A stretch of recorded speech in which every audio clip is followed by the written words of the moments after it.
اعوذ باللہ من الشیطان الرجیم، بسم اللہ الرحمن الرحیم۔ آج ہم سورہ بقرہ کی آیت نمبر 30 کا لفظی ترجمہ پڑھتے ہیں۔ شروع کرتے ہیں بسم اللہ الرحمن الرحیم۔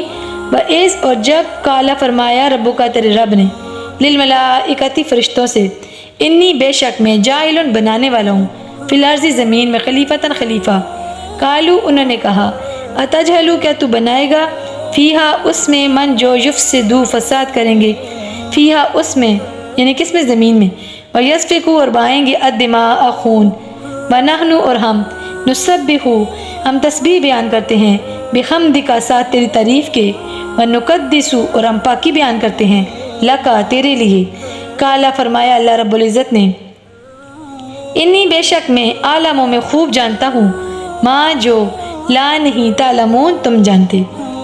اس آیت میں اللہ رب العزت ارشاد فرما رہا ہے، اور جب تیرے رب نے فرشتوں سے کہا میں زمین میں خلیفہ بنانے والا ہوں، تو انہوں نے کہا ایسے شخص کو کیوں پیدا کرتا ہے جو زمین میں فساد کریں اور خون بہائیں، اور ہم تیری تسبیح حمد اور پاکیزگی بیان کرنے والے ہیں۔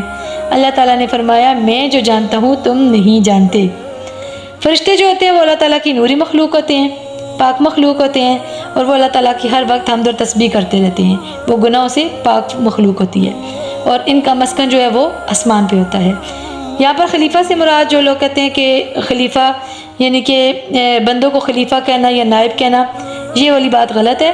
بندے جو ہیں اللہ کے بندے ہیں، خلیفہ سے مراد یعنی کہ پہ در پہ قوم کا بھیجنا، یعنی کہ ایک قوم کے بعد دوسری قوم کا آنا، ان کو اللہ نے خلیفہ کہا ہے۔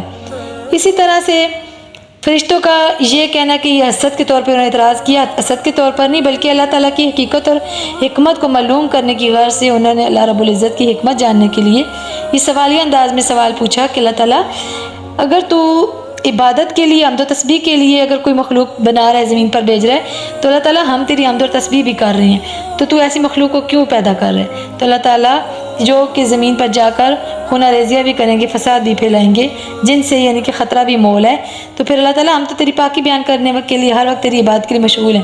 تو اللہ تعالیٰ نے جواب میں فرمایا کہ نہیں، میں خوب جانتا ہوں، یعنی کہ ان میں کچھ لوگ ایسے بھی ہوں گے جو انبیاء ہوں گے، جو شہداء ہوں گے، صالحین ہوں گے، جو اللہ کی راہ میں جہاد کرنے والے ہوں گے۔ اس لیے اللہ تعالیٰ نے کہا کہ میں خوب جانتا ہوں، میں وہ کچھ جانتا ہوں جو کچھ تم نہیں جانتے۔ اللہ رب العزت ہمیں قرآن پاک کو صحیح معنوں میں سمجھنے کی توفیق عطا فرمائے، آمین۔